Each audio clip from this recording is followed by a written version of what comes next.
work with two-step equations, and so we are breaking this lesson up into 4 different parts. So today we are focusing on multiplication and addition, and then in the next lesson we will work with multiplication and subtraction, and then follow that same process with division. So today our equations are, like it states here, working with multiplication and addition. So one thing I want to point out to you as we are working through equations is that we have worked with order of operations of parentheses, exponents, multiplication and division, and addition and subtraction for quite some time. And one thing that these order of operations can also help with solving equations is that when we are solving, we are undoing these operations. And so we can think about doing all of these operations in reverse. So if that helps when we're solving equations to think about how to undo things, think about it as the order of operations in reverse. So our first equation is negative 3x plus 7 equals 16. And our goal in solving an equation is to get the variable, and in this case our variable is x.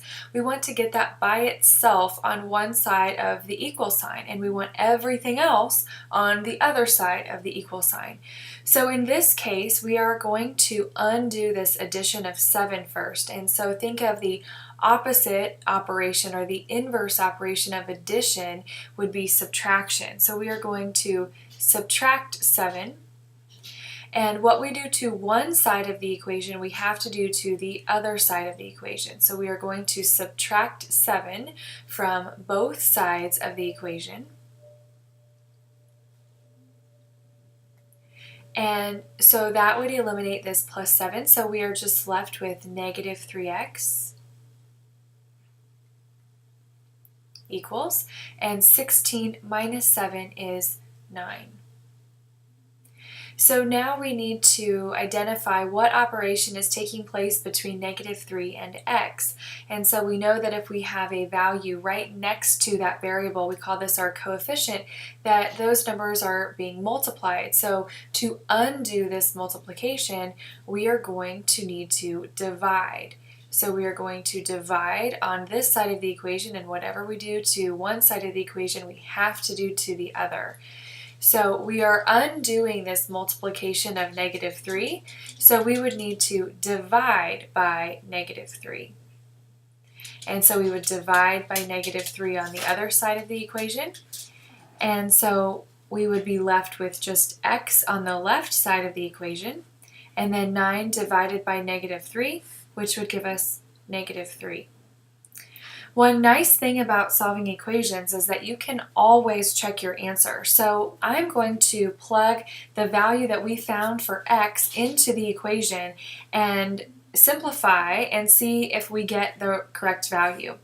So in this case we have negative 3, and we found our value of x to be negative 3, so we're going to plug in that value, plus 7 equals 16.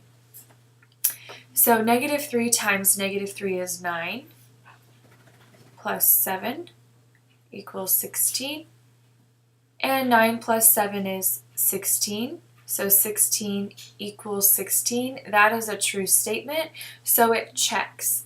So what this means is we're not trying to get the negative 3 here. 16 equals 16 is a true statement, so what that means is that our value that we found for x is true as well. So if we were to have gotten 12 equals 16, and that is not a true statement, then we would know that whatever that value that we got for x was not true. Okay, let's try another one. So in this case we have negative 12 equals 2y plus negative 8. So we can see that in this equation our variable is on the right side of the equation, and it doesn't matter which side the variable is on, we just need to move everything away from it. So in this case we are undoing this subtraction, or plus the negative 8, we're undoing that negative 8. So we can think about that as, well, what is the opposite of negative 8? Well, the opposite of negative 8 would be a positive 8. So we can think about adding 8 to both sides of the equation. And just always remember that what you do to one side of the equation, you have to do to the other side of the equation. So negative 12 plus 8 is negative 4. And we're left with just 2y on the right side. So once again, we have 2 multiplied by y, so to undo that multiplication, we would need to divide. And so we are dividing by whatever this coefficient is, and so in this case our coefficient is 2, so we're going to divide by 2.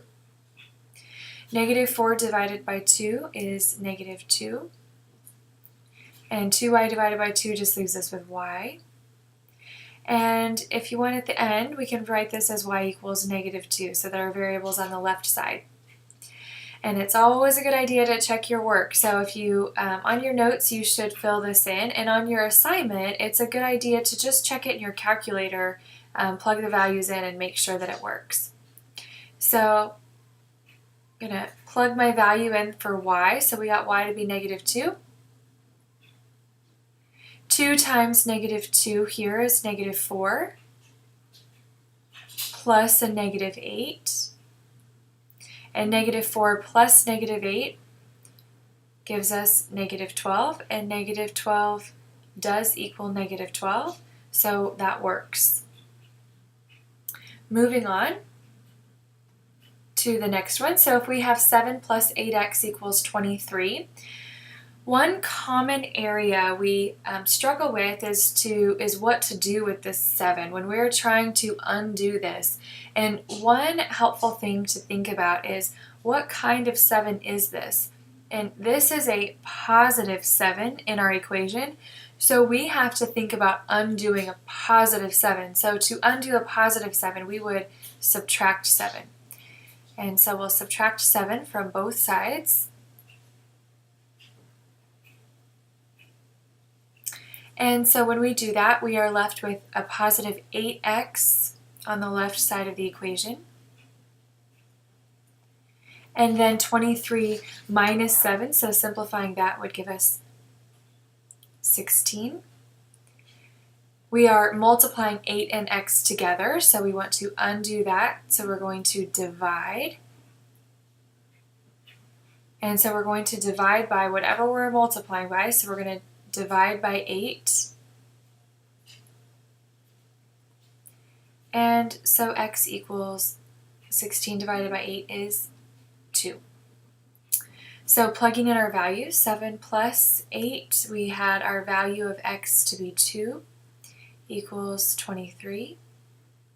Order of operations, so we multiply first, so 7 plus 8 times 2 is 16. And 7 plus 16 is 23. And 23 does equal 23, so our value of x is true. One more together, and then you'll have 4 on your own. So negative 5 equals 2x plus negative 3. So we're trying to undo this negative 3. So to undo negative 3, we would add 3. And add 3 to the other side.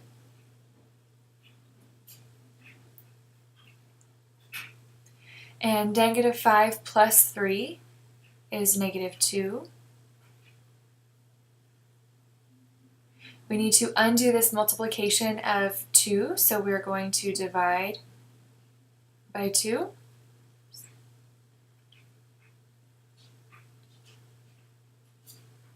And negative 2 divided by 2 is negative 1. And so that multiplication of 2 is eliminated, so we're just left with x. So x equals negative 1. When we plug this in, so negative 5 equals 2 times negative 1 plus negative 3. 2 times negative 1 is negative 2. Negative 2 plus a negative 3 gives us a value of negative 5. So negative 5 does equal negative 5, so that is a true statement. So at the bottom of your note sheet, you will see these 4 equations that I want you to solve on a separate sheet of paper. So you need to pause the video and work out these 4 equations and write your answer. So m equals whatever you get for m, x equals, b equals, and y equals. And when you are finished working out these 4 problems, then push play on the video and I will reveal the answers for you to check your work. So make sure that you pause the video now and work out the 4 examples on your notes sheet. So hopefully after you have worked out these examples, I'm going to show you what the answers are and you can check your work. So on this first one, m equals 3. And then on the next one, x equals 2. On the third one, b equals -2, and y equals -8. So check your work, and if you agree on these answers, then you're doing a great job and you are ready for your assignment. If you missed any of these or made any errors, go back and check your work and ask questions if needed.